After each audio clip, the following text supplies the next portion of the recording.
Class 9 में आप सभी का स्वागत है। बच्चों, हमने एक वीडियो आपको पहले डाल दिया था। एक अनुच्छेद था विज्ञापन और हमारा जीवन। मैंने कहा था कि एक वीडियो और हम डाल देंगे, तो आज हम डाल देते हैं। लेकिन उसके पहले हम आप लोगों को कुछ बताने वाले हैं कि देखिए, हम दे रहे हैं अर्धवार्षिक परीक्षा में आप लोगों को क्या क्या तैयारी करनी है। परीक्षा कब होगी, कैसे होगी, ये हम नहीं कह सकते हैं। ये मनोज सर बताएंगे। शायद ऑफलाइन ही हो, स्कूल खुलने पर। तो जैसा होगा आपको पता चलेगा ही। हम केवल आपको ये बता रहे हैं कि कैसे आपको तैयारी करनी है, क्या क्या तैयारी करनी है। तो चलिए देखिए, हमने इसे एक कागज़ पे नोट कर लिया है। इसके बाद हम आपको वो अनुच्छेद दे देंगे।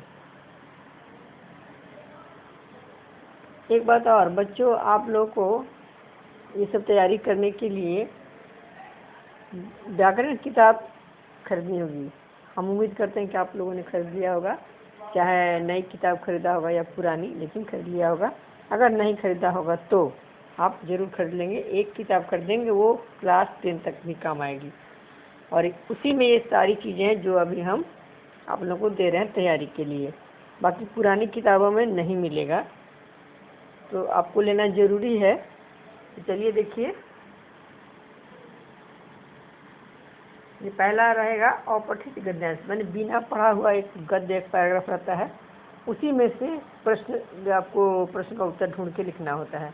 फिर उसके बाद वैसा ही कविता, पद्यांश यानी कविता हुआ, तो पद्यांश भी बिना पढ़ा हुआ, आपकी जो किताब में पढ़ा हुआ नहीं है, जो 9 क्लास में नहीं है। और ऐसा नहीं कि 8 में भी नहीं होना चाहिए, 7 में भी नहीं होना चाहिए, ये ज़रूरी नहीं है। आपका एक पुरानी 8 की किताब से भी हो सकता है, 7 की किताब से भी हो सकता है। केवल 9 में क्लास में पाठ्य पुस्तक में नहीं रहना चाहिए, उसको अपठित कहते हैं। और आपके बड़े क्लास में जैसे 9 हुआ, 10 हुआ, इसके लिए तो बाहर जो बोर्ड से आते हैं वो पूरी तरह ही दूसरी किताबों से रहते हैं। तो इसके लिए आपको व्याकरण किताब से अनुभव करना होगा, प्रैक्टिस करना होगा, लेकिन सेम आएगा यह जरूरी नहीं है। तो दूसरा नंबर में है वर्ण विच्छेद। ये पढ़ चुके हैं आप। अनुस्वार, इसका प्रयोग होगा अनुनासिक, यानी चांद बिंदु का प्रयोग, अर्धचंद्र केवल चांद का प्रयोग, उपसर्ग और प्रत्यय, समास, समास के भेद। समास को पूरी तरह पढ़ना पड़ेगा। समास किसे कहते हैं, उसके सभी भेद, भेदों की परिभाषा, फिर समस्त पद जो रहता है उसको विग्रह करके यानी तोड़ के बताना पड़ेगा, उसका नाम लिखना पड़ेगा। और जो समस्त पद जो विग्रह किया हुआ रहता है यानी तोड़ा हुआ रहता है, अर्थ सहित लिखा हुआ रहता है, उसको मिला करके समस्त पद यानी एक शब्द बनाना होता है। तो वो सब भी आपको बनाना पड़ेगा, प्लस नाम भी लिखना पड़ेगा। इसके लिए समास की पूरी जानकारी आपको करनी पड़ेगी। तो घबराएंगे नहीं, आप कर लेंगे, क्योंकि ये अध्ययन में भी आपको काम आएगा। नंबर 3 में स्पर्श।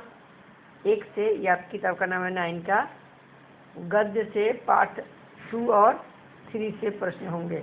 1 नहीं होगा, आप जानते हैं। हम लोगों ने 1 नहीं पढ़ा, पाठ्य पुस्तक में नहीं है। और स्पर्श 1 से, यानी उसी से आपकी हिंदी किताब से पद यानी कविता रहेगा। इसमें 1, 2 नहीं दिया बच्चों। आप लोगों ने देखा होगा कि 9, 10 उसका नंबरिंग किया हुआ, तो मैंने भी 9, 10 दे दिया है। तो पहला कविता है रैदास वाला, दूसरा है रहीम वाला। बस 2 से ही हमने प्रश्न दिया है, ज़्यादा आपको नहीं पढ़ना है, ये बहुत हल्का है। और संचयन में पाठ दोनों से हमने दे दिया, 1 और 2 से, गिल्लू और स्मृति से प्रश्न दे दिया है। और 4 में अनुच्छेद रहेगा, 80 से 100 वर्ड में, शब्द में। और यहाँ 5 नंबर, ये नंबरिंग से 5 नंबर मैंने सुविधा के लिए दिया है, अपनी सुविधा के लिए। नंबरिंग से कोई लेना देना नहीं है, आपको क्या तैयारी करना है ये सोचना है। तो देखिए 5 नंबर में पत्र अनौपचारिक, यानी परिवार को, दोस्त को, साथी को, अंकल को, आंटी को, ये सब लिखा हुआ अनौपचारिक कहलाता है, एप्लीकेशन नहीं, ध्यान देना है आपको। तो यानी अपने परिवार आदि को लिखा गया। 6 नंबर में चित्र वर्णन होता है बच्चों। ये चित्र रहेगा कोई भी चीज़ का, जैसे हिमालय के, वो रहेगा प्रयाग का कुंभ का चित्र रहेगा। गुरुजी अर्जुन को चिड़िया दिखा रहे थे मारने के लिए, सभी पांडव भी थे 5, उसका चित्र रहेगा। उसी तरह का चित्र रहता है, उसमें आपको 25, 30, 35 तक भी हो जाता है, कभी 40 वर्ड भी हो जाता है, लेकिन ज़्यादा नहीं होना चाहिए। ये चीज़ तो वर्णन करना, ये आपकी व्याकरण किताब में जो 9 में है उसमें है। आपने देखा होगा, नहीं देखा तो आपको गौर से देखना पड़ेगा बच्चों, चित्र देख करके बताना पड़ता है। और 7 नंबर में संवाद, दो लोगों के बीच बातचीत। बातचीत किसी तरह की होती है, जैसे एग्जाम्पल समझ लीजिए कि कोरोना लेकर के दो मित्रों की बातचीत, या लॉकडाउन लेकर के दो मित्रों की बातचीत, या लॉकडाउन लेकर के दो विद्यार्थियों की बातचीत कि पढ़ाई हुई कि नहीं हुई, कैसा लगा, कैसा रहा, क्या फ़ायदा हुआ नहीं हुआ, ये सब। ये भी बहुत बड़ा नहीं चाहिए, थोड़ा सा होता है, ज़्यादा बड़ा नहीं होता है। या पिता और पुत्र की बातचीत, पढ़ाई लेकर के मार्क्स कम आए पुत्र के, इसके विषय में, या बेटा होमवर्क नहीं बनाता, इसके विषय में पिता पुत्र का बातचीत होता है। और माता पुत्री का भी होता है कि नंबर कम लाई है या होमवर्क नहीं बनाती, इसके लिए यही सब होता है। महंगाई के लिए, ये सब सभी किसी विषय पर बातचीत हो सकती है। या कोई विद्यार्थी हिंदी कक्षा में जाना चाहता है, हिंदी पढ़ना चाहता है, तो हिंदी के अध्यापक से बच्चे की बातचीत, इस तरह से बहुत सारे संवाद हैं, वो आप किताब में ही देखेंगे, आपको पता चलेगा।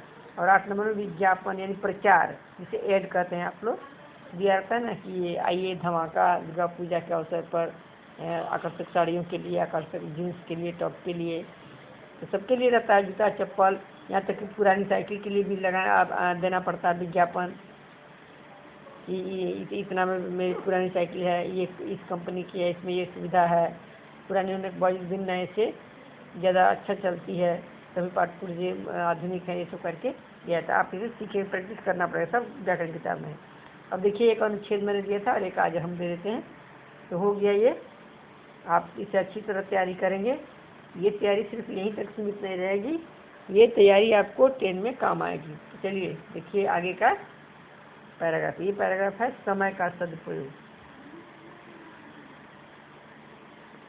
देखिए विचार बिंदु, ये संकेत बिंदु इसका नाम रहता है, यानी किस किस पॉइंट पर हम लोगों को बताना है, एक तरह से इशारा कर दिया जाता है, तो बताने में सुविधा होती है कि क्या लिखे नहीं लिखे, मन से सस्पेंस दूर हो जाता है, दुविधा दूर हो जाती है। इसी विषय पर, इसी पॉइंट पर हम लोग जवाब दे सकते हैं। तो चलिए विचार बिंदु में समय जीवन है, समय का सदुपयोग, समय का नियोजन, सफलता में समय की भूमिका, ये समय जीवन है।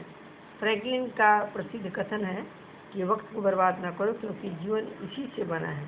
समय ही जीवन है। जीवन क्या है? जीने का कुछ वक्त। मृत्यु के बाद तो समय का कोई अर्थ नहीं रह जाता, अतः समय सबसे मूल्यवान है। समय का सदुपयोग, समय का सदुपयोग यही है कि प्रत्येक कार्य निश्चित समय पर कर दिया जाए। उचित घड़ी बीत जाने पर किया गया कार्य निष्फल होता है, यानी बेकार हो जाता है। गोस्वामी तुलसीदास लिखते हैं कि का बरखा जब कृषि सुखानी, समय चूकी का पछतानी, यानी वर्षा हुई तो क्या फायदा हुआ, क्योंकि कृषि ही सूख गई, यानी खेती सूख गई, और समय जब निकल गया तो पछताने से क्या फायदा। उचित समय की अग्रिम प्रतीक्षा करनी पड़ती है। समय की उपेक्षा करने वालों को समय का अर्थ बुरी तरह रोक डालता है। शेक्सपियर का कथन है कि मैंने समय को नष्ट किया और अब समय मुझे नष्ट कर रहा है। और शेक्सपियर के शब्दों को इस तरह भी लिखा जाता है कि किसी किताब में रहता है कि समय कहता है कि जो मुझे नष्ट करेगा मैं उसे नष्ट कर दूंगा। कई तरह से आप दूसरी किताबों से भी लिख सकते हैं, कोई जरूरी नहीं कि यही लिखें। मैंने आपको हिंट दिया है कि पता नहीं आपकी किताब में होगा कि नहीं होगा, आप दूसरी किताब से भी ये तैयार कर सकते हैं। समय का नियोजन, जिस प्रकार धन का उपयोग हमें सफल बनाता है, उसी प्रकार समय का नियोजन भी हमें सफलता होगा, यहाँ पे सफलता प्रदान करता है। इसके लिए चिंतन और सावधानी आवश्यक है। मनुष्य को पता होना चाहिए कि कौन सा काम करने का सबसे सही समय क्या है। सही टाइमिंग से ही चौके छक्के लग सकते हैं, यूं ही बल्ला घुमाने से कुछ नहीं मिलता। समय की पाबंदी, समय के प्रति सचेत तथा गंभीर रहना समय का सबसे बड़ा सम्मान है। समय के पाबंद रहकर समय की बचत की जा सकती है। यदि सारी रेलगाड़ियां समय पर छूटें और समय से पहुँचें, सारे उत्सव त्यौहार ठीक समय पर प्रारंभ होकर ठीक समय पर समाप्त हों और सभी कार्य निश्चित समय पर हों, तो सभी मनुष्यों का समय बच सकता है। राष्ट्रपिता जी समय के पाबंद थे, वे 1 मिनट की देरी को भी देरी समय मानते थे। सफलता में समय की भूमिका। जीवन में सफलता पाने के लिए समय की अनुकूलता का होना आवश्यक है। यदि समय अनुकूल न हो तो मनुष्य